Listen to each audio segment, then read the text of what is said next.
வைத்து திரையுலகில் பயணித்து வெற்றி பெற்ற இயக்குனர் சிகரம் பாக்யராஜ் சார் அவர்களின் முன்னிலையில் நமது ஆடியோ ரிலீஸை வெளியிடுவதில் நான் மகிழ்ச்சி அடைகிறேன். ஜஸ்டிஸ் ஃபார் ஜெனி, இதில் கதைகளம்தான் இருக்கிறது, வேறு எந்த மாஸ் மீடியாவும் இல்லை. இது ஒரு உண்மை சம்பவம். வஞ்சிக்கப்பட்ட தன் தோழிக்கு நீதி வேண்டுமென்று போராடும் இன்னொரு தோழியின் கதை. இந்த நீதி மறுக்கப்படுகிறதா, தாமதமாக கிடைக்கிறதா, நீதி கிடைக்கவில்லையா, இறுதியில் என்ன நடக்கிறது? ஒரு யதார்த்தமான கதை. இது ஒரு உண்மை சம்பவம்.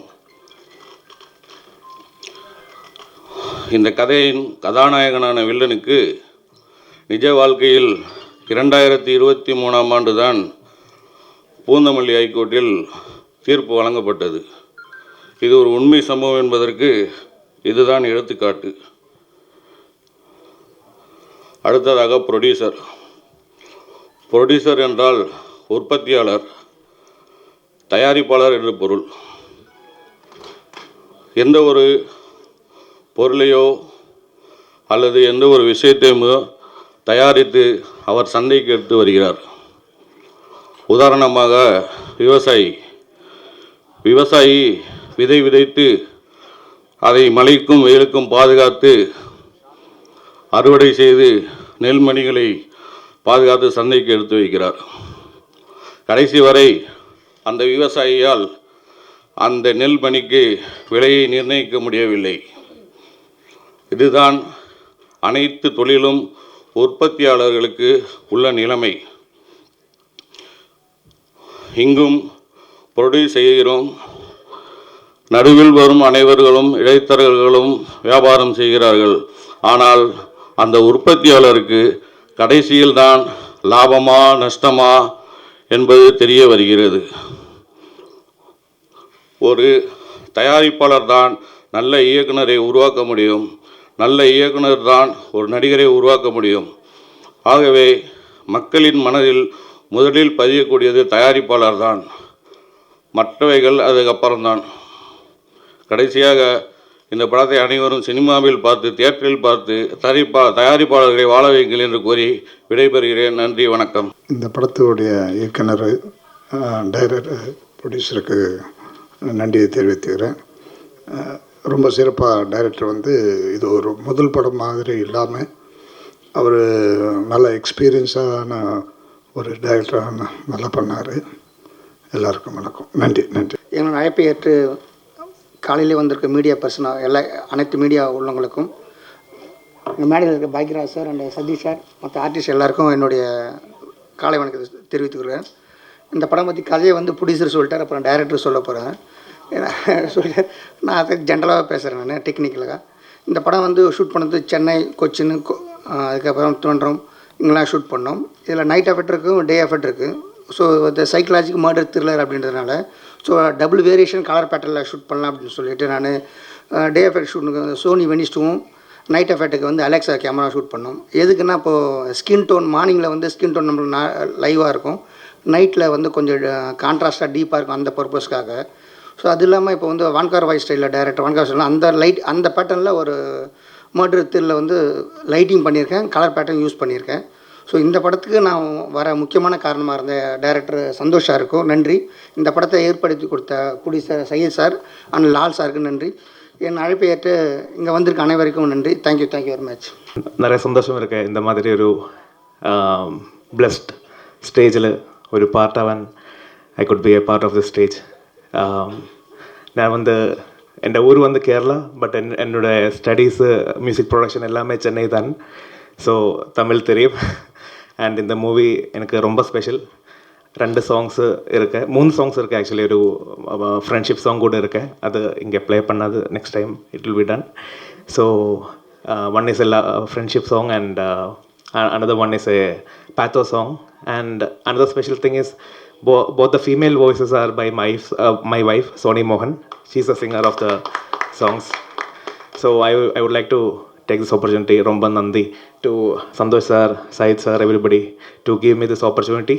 and I hope you all like the music and support me, and all the artists, all of us are newcomers, support us. Thank you so much. இவ்வளோ பேச தெரியாது. என் பேர் Sinan. First of all thank you so much director Santhosh sir and crew members. என் முதல்ல first stage இது. எப்படி பேசணும் எப்படி சொல்லணும் தெரியாது. എന്നിരുന്നാലും ഇതിൽ നല്ലൊരു റോൾ பண்ணியிருக்கேன்.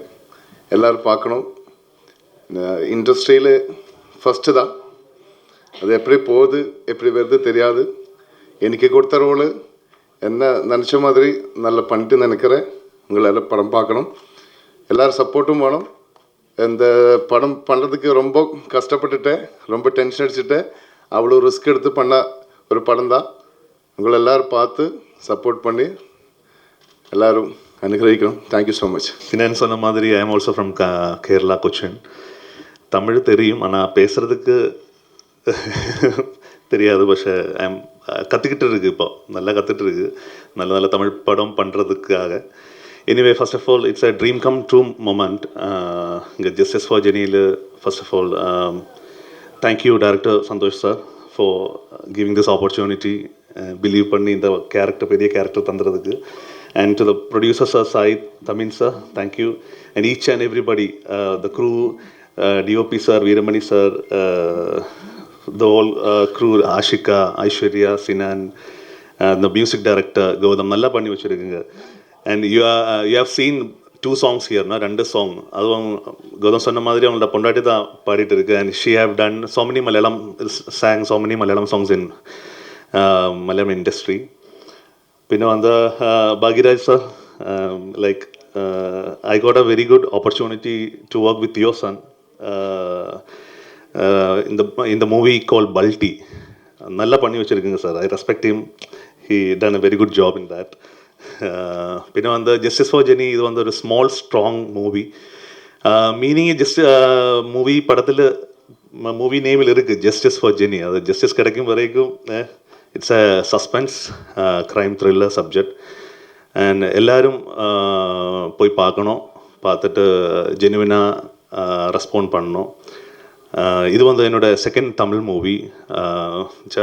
நல்லா என்ன சொல்லுவாங்க, first one was Laandhar. It's a small character done in that movie. This is my second movie justice for Jeni. ഞാൻ സെൽഫാக ഡബിങ് பண்ணிയ മൂവിയിൽ அதுக்கு சான்ஸ் கொடுத்த டேரக்டர் சாருக்கு he has supported me for that dubbing also. Thank you so much sir. எல்லாருக்கும் வணக்கம், நன்றி. So the whole media crew and everyone thank you. என்ன சொல்கிறதுன்னு தெரில.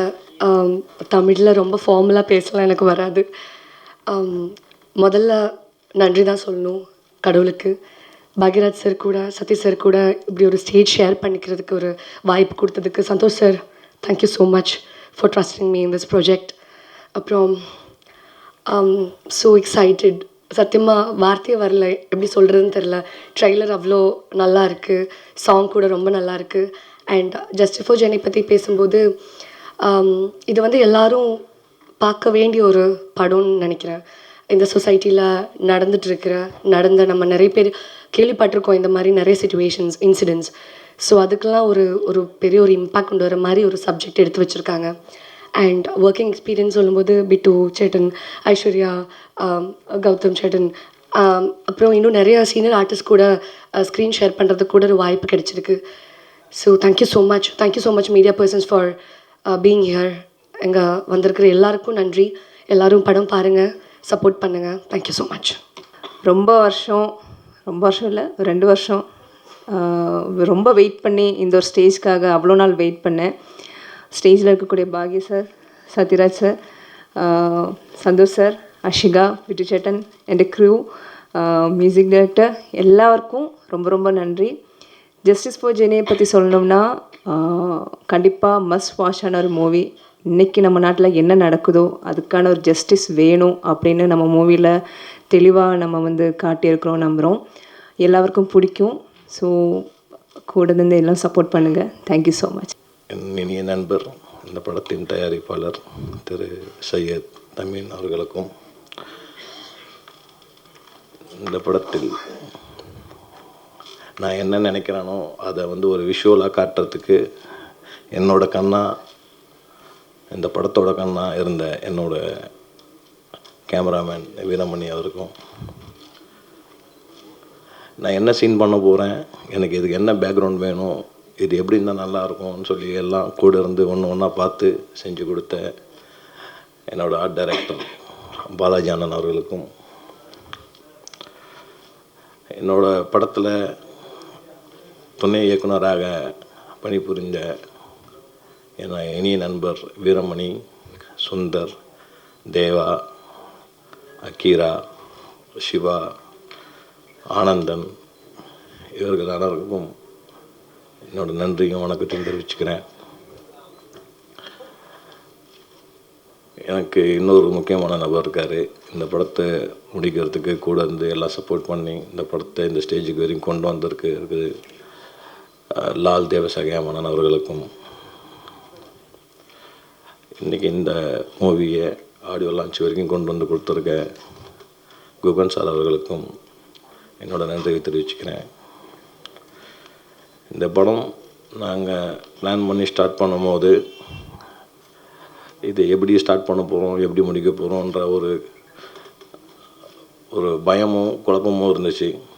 ஸோ அந்த மாதிரி டைமில் எனக்கு கூட இருந்து ரொம்ப சப்போர்ட்டாக இருந்தவங்க சையத் சாரும் என்னோடய அண்ணன் லால் தேவசகாயம் சாரும். அதுக்கப்புறம் இந்த படத்தோட எக்ஸிக்யூட்டிவ் ப்ரொடியூசர்ஸான என் இனிய தம்பி சரவணனும் மசூதுக்கும் என்னோடய நன்றி தெரிவிச்சுக்கிறேன். இந்த படத்தில் ஆஷிகா அசோகன் அவங்க ஒரு லீடாக பண்ணியிருக்காங்க. அவங்க ரொம்ப நல்லா பண்ணியிருக்காங்க. நீங்கள் படம் பார்க்குறப்ப அவங்க எல்லாருக்கும் தெரியும் அவங்க பர்ஃபார்மன்ஸ். அவங்களாம் கூட இருந்து ரொம்ப ஸ்டெயின் பண்ணி எனக்கு ஒர்க் பண்ணி கொடுத்தாங்க. அவங்களுக்கும் என்னோடய நன்றி தெரிவிச்சுக்கிறேன். என்னோட இன்னொரு ஹீரோயின் ஐஸ்வர்யா, அவங்க எப்படியாவது இந்த படம் வெளியே வரணும், இந்த ஆடியோ லான்ச்லாம் எப்போ சார் வரும்னு எனக்கு நிறைய வாட்டி கேட்டிருக்காங்க. ஸோ இந்த ஆடியோ லான்ச் வரைக்கும் அவங்கள கொண்டு வந்து உட்கார வச்சு தான் அவங்களுக்கு ரொம்ப சந்தோஷம். அவங்க நேற்று கூட எனக்கு மெசேஜ் பண்ணியிருந்தாங்க, எனக்கு எல்லாம் கனவு மாதிரி இருக்குது சார் அப்படின்னு. எல்லாம் கனவுலாம் இல்லைங்கம்மா, நிஜமாக தான் நல்லா ஒர்க் பண்ணி கொடுத்தாங்க ஐஸ்வர்யா. அவங்களுக்கு என்னோட நன்றி தெரிவிச்சுக்கிறேன். இந்த படத்தோட வில்லன் சினன், அவருக்கு இது ஒரு ஃபஸ்ட்டு படம். ஆனால் அவருக்கு தெரியாது அவர் இவ்வளோ பெரிய ரோல் பண்ண போகிறாருன்னு தெரியாது. ஆனால் அவருக்கு நான் கதையும் ஒழுங்காக ஃபுல்லாக சொல்லலை, நான் சொல்கிறத மட்டும் செய்ப்பா அப்படின்னு மட்டும் தான் சொல்லியிருக்கேன். ரொம்ப கஷ்டப்பட்டு நடிச்சிருக்காரு சினன். ரொம்ப நன்றி சினன். இந்த படத்தோட இன்னொரு முக்கியமான விஷயம் மியூசிக் தான். நான் என்ன கேட்குறேனோ அந்த மியூசிக்கை கூட இருந்து நான் என்னென்ன டியூன் மாற்ற சொல்கிறேன்னா அது கொடுங்க இது கொடுங்கன்னு கேட்குறப்போலாம் கூட இருந்து சப்போர்ட் பண்ணி எனக்கு ஒரு நல்ல 3 சாங்ஸ் கொடுத்துருக்காரு. அதுக்கு மேலே படத்தோட ஆர்ஆர் வந்து நீங்கள் படம் பார்க்கும்போது இல்லை ட்ரைலர் பார்க்கும்போது உங்களுக்கு தெரிஞ்சிருக்கும். ஆர்ஆரில் ரொம்ப நல்லா பண்ணியிருக்காரு. ரொம்ப தேங்க்ஸ் கௌதம். என்னோட இன்னொரு தம்பி பிட்டு தாமஸ், அவர் இந்த படத்தில் நான் என்ன சொல்கிறேன், என்ன கேட்குறேன், என்ன பண்ண போகிறேன் எதுவுமே கேட்க மாட்டார். இந்த சீன் பண்ணணும், இங்கே போய் நில்லு, அங்கே போய் நில்லு, நான் சரி சார் ஓகே சார் அப்படின்னு நான் சொல்கிறதெல்லாம் கேட்டு நடிச்சிருக்காரு. அவருக்கும் என்னோட தேங்க்ஸ் சொல்லிக்கிறேன். இந்தியாவின் சிறந்த ஸ்க்ரீன் பிளே ஜாம்பவான் என்று அழைக்கப்படும் பாக்யராஜ் சாருக்கு என்னோட நன்றி தெரிவிச்சுக்கிறேன். ஜேஎஸ்கே சதீஷ்குமார் சார், நான் கூப்பிட்ட உடனே ஏன் இதுக்கு என்ன விஷயம் என்ன டைமு அதை மட்டும் சொல்லு நான் வந்துடுவேன் அப்படின்னு சொல்லி இங்கே வந்து உட்காந்துருக்காரு. சாருக்கும் என்னோட நன்றியை தெரிவிச்சுக்கிறேன். நீங்கள் எல்லோரும் இந்த படத்தை பாருங்கள். இந்த படம் வந்து ஜஸ்டிஸ் ஃபார் ஜெனி அப்படின்னு நான் எடுத்திருக்கேன். ஆனால் ஜஸ்டிஸ் ஃபார் அப்படின்ற ஒரு வார்த்தை ஒரு நாள் இல்லை, ஒரு வாரம் இல்லை, ஒரு மாதம் இல்லை, ஒரு வருஷம் இல்லை, நீங்கள் கண்டினியூவாக அந்த வார்த்தையை எல்லா மாநிலங்களையும் கேட்டுட்டு தான் இருக்கீங்க. இந்த மாதிரி இஷ்யூ நடந்துக்கிட்டு தான் இருக்குது. இந்த மாதிரி படங்கள் நிறைய வந்தாலுமே திரும்ப திரும்ப அந்த வாய்ஸ் நம்மளுக்கு கேட்டுட்டு தான் இருக்குது. இதில் வந்து என்ன ஒரு விஷயம்னா, இதில் வந்து நம்மளோட கவர்மெண்ட்டோ இல்லை நீதித்துறையோ காவல்துறையோ இது மட்டும் அந்த பிரச்சனையை சால்வ் பண்ணிடும் அப்படின்னு நம்ம நினைக்க முடியாது. இது ஒரு மனிதனோட தனிப்பட்ட ஒழுக்கம். அந்த ஒழுக்கம் கரெக்டாக இருந்தால் இவ்வளோ பிரச்சனைகள் நடக்காது. ஸோ டிசிப்ளின், செல்ஃப் டிசிப்ளின் வந்து எல்லாருக்கும் இருக்கணும். ஸோ இதெல்லாம் நான் இந்த படத்தில் சொல்லியிருக்கேன். அது இல்லாமல் இன்னும் நிறைய விஷயங்கள் நான் சொல்லியிருக்கேன். பெண்கள் பற்றி சொல்லியிருக்கேன். முக்கியமாக பெண் பிள்ளைகளை பெற்ற அனைத்து பேரண்ட்ஸும் இந்த படத்தை பார்க்கணும். அதே மாதிரி அனைத்து பெண்களுமே இந்த படத்தை பார்க்கணும். ஏன்னா இது வந்து ஒரு பெண்களுக்கான படம், ஒரு ஃப்ரெண்ட்ஷிப்கான படம். நீங்கள் ட்ரெய்லர்லேயே பார்த்துருப்பீங்க. அந்த ட்ரெய்லரில் என்ன நடக்குது, ஏது நடக்குது, என்னென்ன போயிட்டுருக்கு, அந்த சாங்கில் நீங்கள் பேத்தா சாங்லேயே பார்த்துருப்பீங்க. உங்களுக்கே அதில் ஒரு விஷயங்கள் புரிஞ்சிருக்கும். என் தோழியே நீ திரும்பி வா அப்படின்னு சொல்லி அந்த லிரிக்கே இருக்கும். ஸோ உங்களுக்கு எல்லாருக்கும் இது புரிஞ்சிருக்கும்னு நினைக்கிறேன். ஸோ இன்னும் இந்த படத்தை பார்க்கும்போது இதில் நான் இன்னும் டீப்பாக என்ன சொல்லியிருக்கேன், பெண்கள் எப்படி எப்படிலாம் இருக்கலாம், எப்படிலாம் இருக்கக்கூடாதுன்னு சொல்லியிருக்கேன். அதே மாதிரி எல்லா விஷயங்களுமே பெண்களுக்கான சேஃப்டி எல்லா விஷயம் அந்த விஷயத்த பேசியிருக்கேன். நீங்கள் கண்டிப்பாக இந்த படத்தை பார்த்தீங்கன்னா அவங்க எல்லாருக்கும் புரியும், தெரியும். எல்லோரும் இந்த படத்தை தேட்டரில் போய் பார்த்து எங்களை மாதிரி ஆர்டிஸ்ட்டு, எங்களை மாதிரி ஒரு ஃபஸ்ட்டு படம் டைரக்டர் பண்ணியிருக்கேன், எனக்கு என்னோடய மியூசிக் டைரக்டருக்கு, இவங்க எல்லாருமே ஒரு ஃபஸ்ட்டு படம் பண்ணியிருக்காங்க. இவங்க எல்லாருமே வந்து சக்ஸஸ் ஆகி மேலே வந்து இன்னும் நிறைய படங்கள் செய்யணும், நானும் நிறைய படங்கள் செய்யணும் அப்படின்றத நீங்கள் எல்லோரும் எனக்கு ஒரு ஆசீர்வாதம் பண்ணி எல்லோரும் வந்து தேட்டரில் படம் பார்க்கணுன்னு உங்கள் எல்லோரும் பணி அன்போடு கேட்டுக்கொள்கிறேன். தேங்க்யூ. முதல்ல இந்த நிகழ்ச்சி வந்து ரொம்ப ஒரு சந்தோஷமான மகிழ்ச்சியான நிகழ்ச்சி. பத்திரிகையாளர்கள் கூட ஒரு 10:30 மணிக்கு ஆரம்பித்து 11:30 மணிக்கு கிட்டத்தட்ட முடிய போகுது. இல்லைன்னா ரொம்ப நேரம் இழுத்து எல்லாரும் வந்து ஒரு சோர்வடையக்கூடிய ஒரு சூழல் இல்லாமல் சொல்ல வேண்டிய விஷயத்தை சுருக்கமாக கரெக்டாக சொல்லி பிளான் பண்ணி நல்லா பண்ணியிருக்காங்க. கவிதா உட்பட குழுவினர் அனைவருக்கும் நன்றி. ஜஸ்டிஸ் ஃபார் ஜெனி இந்த படத்தை தயாரித்த சையத் அவர்களுக்கு வாழ்த்துக்கள். ஒரு தயாரிப்பாளர் இவ்வளோ புரிதலோட ஒரு சந்தையை பற்றி பேசி ஒரு படம் வந்து நம்ம யாரையும் டிபெண்ட் பண்ணி படம் எடுக்க வேண்டிய அவசியம் இல்லை, நமக்கு வியாபாரம் தெரிஞ்சால் போதும் அப்படிங்கிற ஒரு சூழலை வந்து இன்றைக்கி யதார்த்த உண்மையை தெரிஞ்சுக்கிட்டு படம் எடுத்திருக்காரு. இந்த படத்தை பற்றி பேசுகிறதுக்கு எனக்கு ஓரளவுக்கு வந்து தகுதி இருக்குது. ஏன்னா இந்த படம் நான் பார்த்துட்டேன். இயக்குனர் சந்தோஷோட முதல் படம் மாதிரி இல்லை, ரொம்ப நல்லா நேர்த்தியாக பண்ணியிருந்தார். அதோட மேக்கிங், எஸ்பெஷலி டிஓபியோட ஒர்க்கு வீரமணி, அப்புறம் மியூசிக் டைரக்டரோட ஒர்க்கு, அப்புறம் ஆர்டிஸ்ட் ஆஷிகா அந்த கேரக்டர் வந்து ரொம்ப நல்லா பர்ஃபார்ம் பண்ணியிருக்காங்க.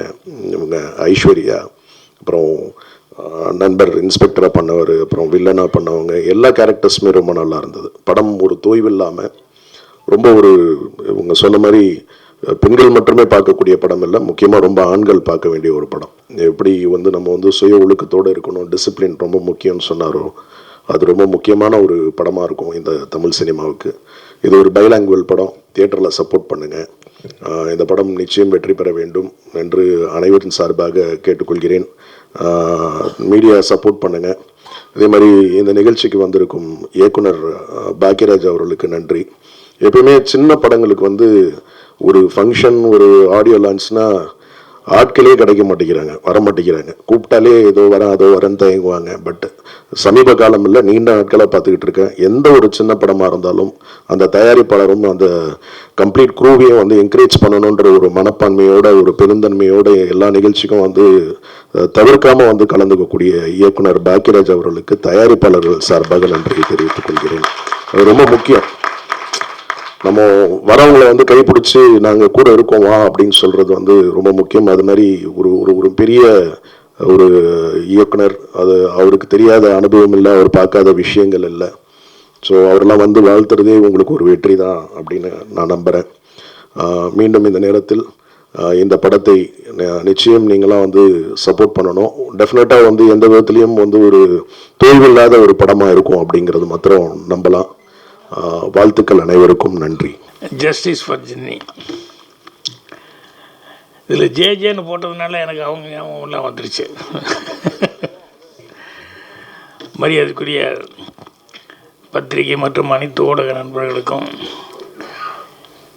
என்னுடைய பணிவான வணக்கம் தெரிவிச்சுக்கிறேன். அதே மாதிரி முன்னால் உட்காந்துருக்க வாழ்த்து வந்திருக்கும் அனைத்து நண்பர்களுக்கும் என்னுடைய வணக்கத்தை தெரிவிச்சுக்கிறேன். நான் இன்னும் படம் பார்க்கலையேன்னு நினச்சிட்டு இருந்தேன். எல்லோரும் இனிமேல் தான் போட போகிறாங்க. ஆனால் சதீஷ் பார்த்துட்டார் அப்படின்னா. சதீஷ் அவர் நடிகர், இயக்குனர், தயாரிப்பாளர்.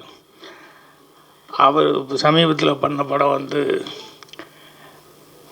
ஹிந்தி கூட இப்போ ரீமேக் ஆகுது அப்படிங்கிற அளவுக்கு அது சக்ஸஸ்ஃபுல்லாக பண்ணியிருந்தார். ஸோ ரொம்ப சந்தோஷமாக இருக்குது. ஏன்னா படங்கள் இப்போல்லாம் ரீமேக் பண்ணுறதுங்கிறது கொஞ்சம் ரேராக தான் ரீமேக் ஆகுது. ரொம்ப நல்ல படங்கள் ரொம்ப நல்ல கலெக்ஷன் ஆச்சு அப்படின்னா தான் ரீமேக் ஆகுது. ஸோ அந்த மாதிரி ஹிந்தியில் பண்ண போகிறாங்கன்னு சொல்லும்போது ரொம்ப சந்தோஷமாக இருந்தது. ஸோ அவர் படம் பார்த்துட்டு அவர் சொல்கிறாரு அப்படிங்கும்போது கண்டிப்பாக கரெக்டாக அவருடைய இது ஃபோட்டோகிராஃபி பற்றி, கேமராமேனை பற்றி சொல்லிட்டு இருந்தார், மியூசிக் பற்றி சொன்னார். அப்புறம் அந்த படமும் ஒரு டிஃப்ரெண்ட்டான ஒரு இதில் எடுத்திருக்காங்க அப்படின்னு சொன்னார். ஸோ எனக்கும் முதல்ல எல்லாத்துக்கும் வணக்கம் சொல்லிடலாம். இந்த ப்ரொடியூசர் சையத் அவர்கள், அதுக்கப்புறம் ஆர்ட் டைரக்டர் வந்திருக்காரு கௌதம், கேமரா இவர் மியூசிக் டைரக்டர், அப்புறம் ஆயிஷா, ஐஸ்வர்யா, அவங்களுக்கு நீங்கள் பிட்டு வில்லன் கேரக்டர் செஞ்சவர், கிணனா, எல்லாத்துக்குமே என்னுடைய பணிவான வணக்கத்தையும் வாழ்த்துக்களையும் நான் தெரிவிச்சுக்கிறேன். ப்ரொடியூசர் இவர் டைரக்டர் வந்து சந்தோஷ் அவர்கள் வந்து இன்வைட் பண்ணும்போது சும்மா என்ன கதை என்னன்னு சொல்லி ஜென்ரலாக படத்தை பற்றி தெரிஞ்சுக்கலான்னு சொல்லி கேட்கும்போது இது ஒரு லேடிஸுக்கான சப்ஜெக்ட் அப்படின்னு சொல்லிட்டு ஒரு அவுட்லைன் சொன்னார். அவர் முன்னால் எங்கேயாவது ஒர்க் பண்ணியிருக்காரா என்னன்னு சொல்லிட்டு யாராவது வந்தாலும் கேட்பார்ல, யார்கிட்ட ஒர்க் பண்ணீங்க என்ன அப்படின்ட்டு. இல்லை சார், எனக்கு சினிமாவில் இருந்த ஆர்வத்தில் படங்களை பார்த்து நானே கற்றுக்கிட்டேன், நடிக்கணும்னு ஒரு ஆர்வம் இருந்தது, அதுக்கப்புறம் டைரக்ஷன் பண்ணலான்னு சொல்லி டைரக்ஷன் பண்ணியிருக்கேன் அப்படின்னாரு. அப்போ அந்த அவுட்லைன் சொல்லும்போது வந்து ரொம்ப தெளிவாக சொன்னார். அது சட்டம், போலீஸ், காவல்துறை, நீதித்துறை இது சம்மந்தப்பட்டதாக இருந்தது அந்த சப்ஜெக்டு. நீட்டாக தெளிவாக சொன்னார்.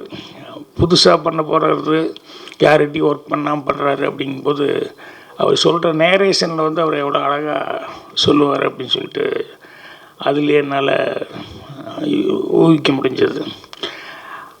அவர் மட்டும் இல்லை, அவர் கூட சரவணன் எக்ஸிக்யூட்டிவ் ப்ரொடியூசர் வந்தார்.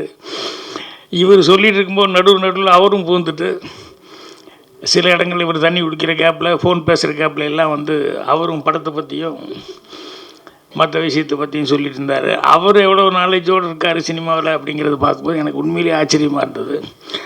அது எல்லாத்த விட பெரிய ஆச்சரியம் ப்ரொடியூசர் சையத் வந்து ஆரம்பித்தார் பாருங்க கதையை பற்றி. ஸோ வெறும் பணம் போட்டு படம் பண்ணுற தயாரிப்பாளராக மட்டும் இல்லாமல் அவரும் இந்த கதை என்ன ஏது அப்படிங்கிறதெல்லாம் கேட்டு தெளிவாக வந்து இதை பண்ணியிருக்காரு அப்படின்னு சொல்லும்போது அதை தான் கேமராமேன் வந்து யாரோ பேசும்போது சொல்லிட்டாங்க, எல்லாருமே கதையை பற்றி பேசிட்டாங்க, இனிமேல் நான் அதை பற்றி என்ன சொல்கிறது அப்படின்னு சொல்லிட்டு அவரோட தொழில் ரீதியாக சில விஷயங்கள் சொன்னார். டே எஃபெக்ட்டுக்கு என்ன கேமரா யூஸ் பண்ண, எதை வச்சு ஷூட் பண்ண, நைட் எஃபெக்ட்டுக்கு அதுக்கு காரணங்கள் இதெல்லாம் சொன்னார்.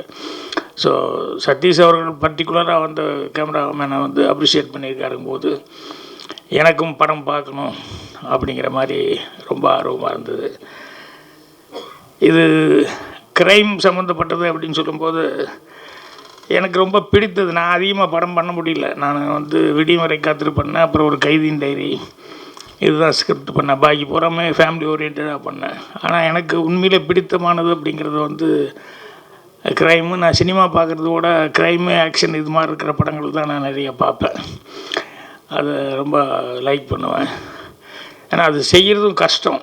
இவர் முதல் படமே வந்து சந்தோஷம் வந்து எப்படி ஸ்கிரிப்ட் பண்ணியிருக்காருன்னு நினைக்கும் போது எனக்கு ஆச்சரியமாக இருக்குது. ஏன்னா அந்த க்ரைமுக்கு அப்படிங்கும்போது அதுக்கு கொஞ்சம் தனிப்பட்ட ஒரு இதெல்லாம் வேணும். அதை ஸ்கிரிப்ட் பண்ணுறது, சீன் பண்ணுறது அதெல்லாம். ஸோ அவர் ரொம்ப தைரியமாக வந்து இது பண்ணியிருக்காரு. ஏன்னா எனக்கு வந்து ரொம்ப வருஷம் முன்னாடி சினிமாவுக்கு வந்த புதுசில் நான் பார்க்கல.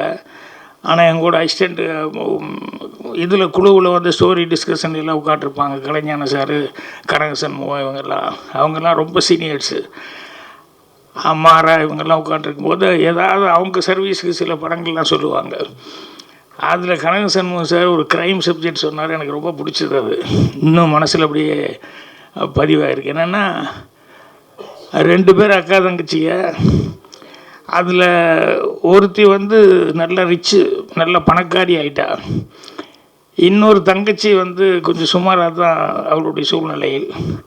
அவன் எங்கேயோ தனியாக இருக்கிறா. ஐயோ அக்கா ஒரு இடத்துல இருக்கிறா. ஆனால் அக்கா வந்து எவ்வளோ பணம் இருந்தாலும் எவ்வளோ வசதி வந்தால் கூட தங்கச்சியை வந்து எல்லா ஃபங்க்ஷனுக்கும் கூப்பிட்டு அவங்களுக்கு என்ன செய்யணுமோ என்ன ஹெல்ப் பண்ணணுமோ எல்லாமே பண்ணி தங்கச்சியை நல்லா கவனிச்சிட்டாங்க.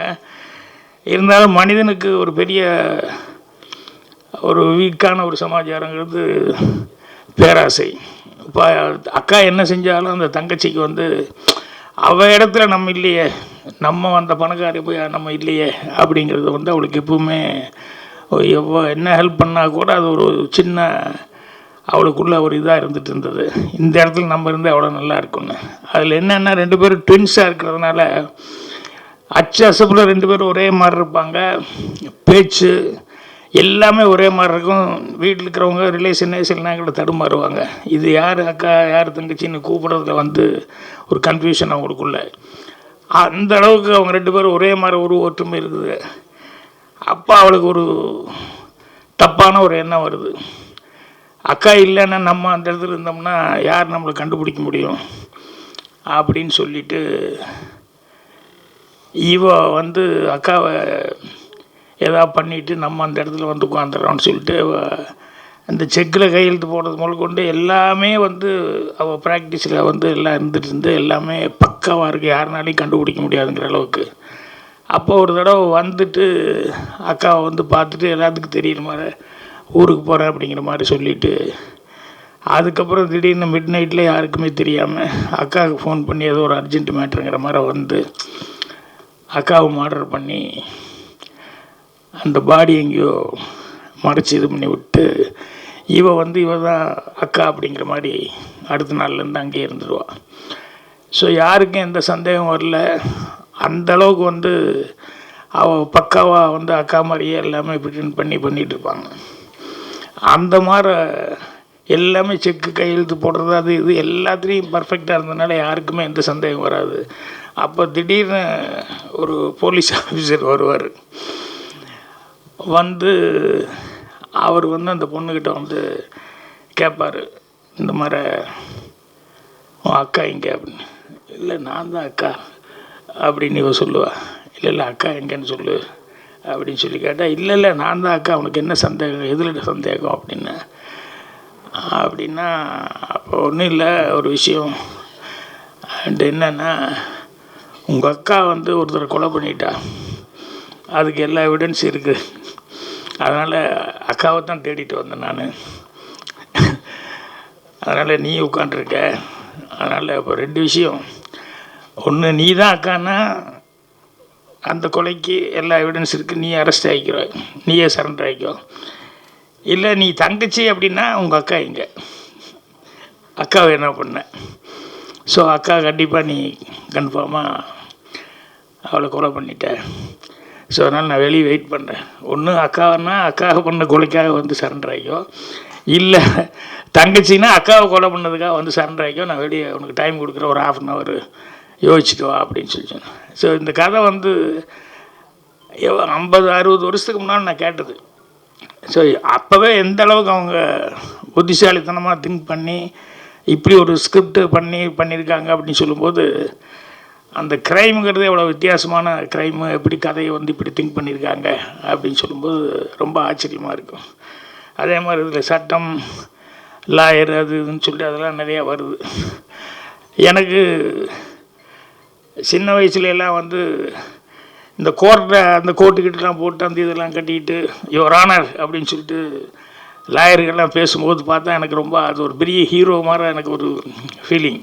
அதனால் நம்ம லாயருக்கு தான் படிக்கணும் அப்படின்னு சொல்லிட்டு சின்ன வயசில் ஆசைப்பட்டேன். அப்புறம் பார்த்தா சூழல்கள் அது படிக்க முடியல. அப்புறம் கடைசியில் எதுவுமே டிகிரிக்கே படிக்க முடியல போச்சு, அது வேறு. பிஎஸ்சி ஃபெயில் ஆகி வந்துட்டோம். இந்த லாயர் அப்படின்னு சொல்லும்போது சினிமாவில் வந்து திருடன் வந்து ரொம்ப புத்திசாலித்தனமாக என்னென்ன பாதுகாப்பு பண்ணி வச்சுருந்தாலும் அதை வந்து எல்லாத்தையும் தாண்டி எப்படி வந்து திருடிட்டு போகிறான் அல்லது ஒரு தப்பு பண்ணிட்டு போகிறான், க்ரைம் பண்ணிட்டு போகிறான் அப்படிங்கிறது அவனுக்கு அதுக்கு ஒரு புத்திசாலித்தனம் வேணும். இது எல்லாம் தாண்டி போலீஸ்னு ஒரு டிபார்ட்மெண்ட் வருது.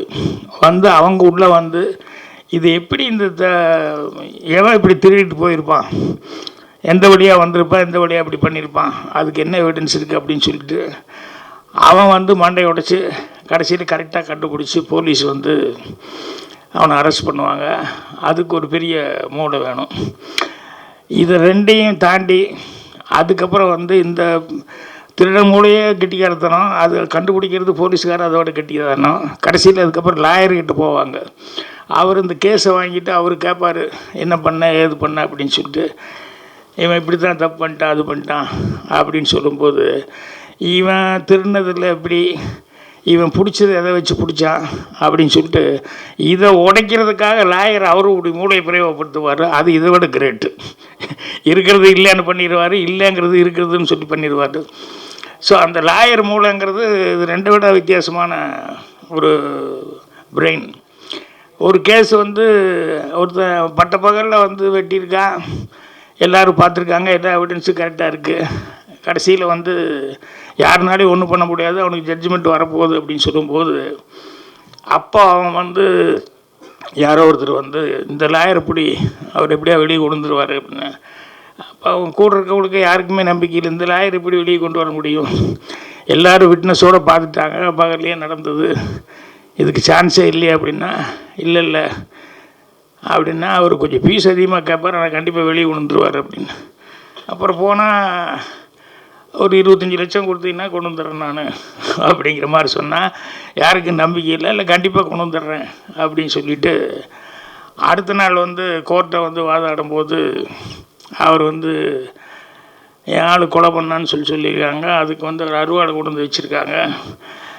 அதனால் ஒரு 1/2 hour 1 hour டைம் எடுத்து அதுக்கப்புறம் நீங்கள் தீர்ப்பு சொல்லுங்கள் அப்படின்னு சொல்லி ஜட்ஜுக்கிட்ட அந்த அறுவாள் எடுத்துகிட்டு போய் கரெக்டாக வெட்டினாள் அவருடைய பிளட்டு தானா அப்படின்னு சொல்லி அந்த செக் பண்ணிட்டு வந்து சொல்லுங்கள் அப்படின்னா ஒரு 1 hour கழித்து வந்து அதில் இருந்த ரத்தம் மனுஷ ரத்தமே இல்லை, ஆடு வெட்டி அந்த ரத்தம் தான் அப்படின்னு சொல்லி ரிப்போர்ட் வந்துடுச்சு. இவர் என்ன பண்ணாருன்னா டிபார்ட்மெண்ட் ஆளுக்கு இவ்வளோ லட்சம் வாங்கினார் இல்லையா, அதை பாதுகாப்பாக வச்சுட்டு பண்ண போலீஸ்காரன் அவனுக்கு ஒரு 5 லட்சத்துக்கு கொடுத்து அதை ஒரு 1 hour மட்டும் கொண்டு வந்துட்டு அப்புறம் மறுபடியும் திருப்பி கொண்டு போய் வச்சிடலாம் கொடுன்னு சொல்லி அதை வாங்கிட்டு வந்து க்ளீனாக அதை க்ளீன் பண்ணிவிட்டு ஆட்டை வெட்டி அந்த ரத்தத்தை வந்து இது பண்ணதுக்கப்புறம் கொண்டு போய் உள்ளே வச்சிரு அப்படின்னு சொல்லி அதை மாற்றிட்டார். ஸோ அவ்வளோ பணம் 25 லட்ச ரூபா அப்படின்னு சொல்லி கேட்டவர் வந்து எவ்வளோ புத்திசாலித்தனமாக அந்த அறுவாலையே வந்து இது மனுஷ ரத்தமே இல்லை அப்படிங்கிற அளவுக்கு பண்ணியிருக்காரு. அப்படிங்கும்போது அந்த லாயருக்கு உண்டான அந்த பிரெயின் அப்படிங்கிறது. ஸோ இது எல்லாத்த விட இன்னொன்று பாருங்கள், திருடன் கெட்டிக்காரன், அதுக்கப்புறமா வந்து போலீஸ் அதை விட கெட்டிக்காரன், லாயரை அவங்க எல்லாத்த விட கெட்டிக்காரன். ஆனால் இதையெல்லாம் தாண்டின ஒரு கெட்டிக்காரத்தனம் அந்த மூளை இருந்தால் தான் ஒரு ரைட்டர் ஆக முடியும். ஏன்னா அந்த மூணையுமே கிரியேட் பண்ணுறது இவன் தான். போலீஸ் திருடனையும் தான் கிரியேட் பண்ணி ஆகணும், எப்படி திருடுறான்னு, போலீஸ் எப்படி கண்டுபிடிக்கிறாங்கிறது இவன் தான் கிரியேட் பண்ணணும், லாயர் எப்படி ஆர்கியூ பண்ணுறாருங்கிறதும் ரைட்டர் தான் கிரியேட் பண்ணணும். அப்படிங்கும்போது இந்த ரைட்டருங்கிறவன் எல்லாமே தாண்டி அவன் யோசிக்கணும் அப்படின்னு சொல்லி அந்தளவுக்கு அதுக்கு வந்து நாலேஜ் இருக்கும். அதனால தான் க்ரைம் செய்யும்போது வந்து எவ்வளோ கேர்ஃபுல்லாக வந்து க்ரைம் பண்ணுறாங்க அப்படின்னு சொல்லிட்டு அந்த மாதிரி சப்ஜெக்ட்டுக்கெல்லாம் பண்ணுறாங்க. ஏன்னா இப்போ வந்து ட்ரெண்ட் ஆகிப்போச்சு, வெப் சீரிஸ் அது எல்லாமே நிறையா பார்த்தீங்கன்னு சொன்னோம்னா எல்லாமே ஏதாவது ஒரு க்ரைம் அதை எப்படி கண்டுபிடிக்கிறாங்க என்ன அப்படிங்கிறது அதை ஃபாலோ பண்ணியே போகுது. அது என்னென்னா படம் பார்க்கும்போது ஒரு இன்ட்ரெஸ்டாகவும் இருக்கும் அந்த மாதிரி கதைகள் பண்ணும்போது. ஸோ இப்போ என்கிட்ட வந்து பேசிகிட்டு இருக்கும்போது கூட ஒரு 2 படத்தை பற்றி சொல்லிக்கிட்டு இருந்தார். அவசியம் பாருங்கள், இந்த படங்கள்லாம் உங்களுக்கு பிடிக்கும் அப்படின்னு சொல்லிட்டு. ஸோ அவர் வந்து க்ரைம் வந்து இந்தளவுக்கு ஃபஸ்ட்டு படம் இந்த ஜஸ்டிஸ் ஃபார் ஜென்னி அதை வந்து அதை தான் க்ரைமாக அதை வந்து மெயினாக வச்சு பண்ணியிருக்காரு. ஸோ ஒரு தப்பு நடக்குது அப்படிங்கிறது நமக்கு தெரிஞ்சிருச்சு, கதையில் வந்து இது பண்ணுச்சு. அதை வந்து அந்த தப்பை வந்து நிவர்த்தி பண்ணுறதுக்கு அதை அந்த கேஸை மறுபடியும் எடுத்து ஏதோ பண்ணுறாங்க அப்படிங்கிற மாதிரி இந்த கதை வந்து ஒரு அவுட்லைனில் கேள்விப்பட்டேன். ஸோ கதை வந்து கேட்டப்பவே ரொம்ப இன்ட்ரெஸ்டிங்காக இருந்தது. இப்போது சதீஷ் அவர்களெல்லாம் சொன்னதுக்கப்புறம் பார்த்தா எப்போ படம் போடுவாங்க அப்படிங்கிற அளவுக்கு இருக்குது. ஸோ அவசியம் இந்த மாதிரி படங்கள் வந்து இது யார் எவ்வளோ பேர் நடிச்சிருக்காங்க, எவ்வளோ ஃபெமிலியர் அப்படிங்கிறத விட சப்ஜெக்ட் நல்லா இருந்து அதுக்கு தகுந்த மாதிரி ஆர்டிஸ்ட்டுக்கு வந்து கரெக்டாக பர்ஃபார்மன்ஸ் பண்ணியிருந்தாங்க அப்படின்னு சொன்னோம்னா கண்டிப்பாக படம் பார்க்குற எல்லாத்துக்குமே அது ரொம்ப இம்ப்ரெசிவாக இருக்கும். ஸோ அதனால் இந்த படத்தை நானும் எதிர்பார்த்துட்ருக்கிறேன். கண்டிப்பாக பத்திரிகையாளர்கள்லாம் வந்து இந்த மாதிரி அது எல்லாமே பொதுவாக நீங்கள் வந்து படங்களுக்கு வந்து பத்திரிகை மற்றும் டிவி ஊடக நண்பர்கள் அவங்க வந்து கொடுக்குற அந்த ஃபஸ்ட்டு பேஸாக அவங்க வந்து ஓப்பனிங்கை வந்து பார்த்துட்டு அவங்க சொல்கிறது வச்சு, ஏன்னா நிறைய பேர் இன்றைக்கும் சினிமா பார்க்குறவங்க ரிவ்யூ எல்லாம் என்ன வந்திருக்குப்பா பார்த்துட்டு போகலாம், சும்மா அனாவசியமாக காசு செலவு பண்ண வேண்டாம் அப்படிங்கிற லெவலில் தான் இருக்காங்க. அதனால் எல்லாருமே வந்து அந்த ரிவ்யூக்காக வெயிட் பண்ணுறாங்க. ஸோ உங்களுடைய ரிவ்யூங்கிறது வந்து இந்த மாதிரி சின்ன படங்களுக்கு நல்ல படங்களுக்கு கண்டிப்பாக ஒத்துழைப்பு கொடுக்குற அளவுக்கு இருக்கணும். அதை நீங்கள் செய்வீங்க அப்படின்னு சொல்லிட்டு நான் நம்புகிறேன். ஸோ இந்த டீமுக்கு எல்லாத்துக்குமே வந்து அட்வான்ஸாக என்னுடைய வாழ்த்துக்களை தெரிவிச்சுக்கிறேன். சதீஷ் படம் எப்படி ஹிந்திக்கு போச்சு அதே மாதிரி வந்து இவருடைய படமும் இந்த படமும் வந்து ஜஸ்டிஸ் ஃபார் ஜென்னியும் வந்து கண்டிப்பாக அடுத்த லாங்குவேஜ்லாம் இப்போவே பை லாங்குவேஜ்லாம் எடுத்துக்க எனக்கு தெரியாது, நான் தமிழ் தான் அப்படின்னு. அப்புறம் என்னடா ஒரே கேரளா வாடையாக இருக்குது, எல்லாருமே மலையாளத்தில் கொஞ்சம் பேசுகிறவங்களாம் நிறையா பேர் இருக்காங்க அப்படின்னு சொல்லி அப்புறம் கேட்டால் ஒருத்தர் பேசும்போது தான் தெரிஞ்சது பை லாங்குவேஜில் தான் பண்ணியிருக்காங்க, தமிழ் அண்ட் மலையாளம் அப்படின்னு சொல்லி. ஸோ அதனால் அடுத்தது வந்து அடுத்த லாங்குவேஜுக்கெல்லாம் கூட இந்த படம் வந்து ரீமேக் ஆகி சக்ஸஸ்ஃபுல்லாக போகணும் அப்படின்னு சொல்லி என்னுடைய வாழ்த்துக்கள் தெரிவிச்சுக்கிறேன். நன்றி, வணக்கம்.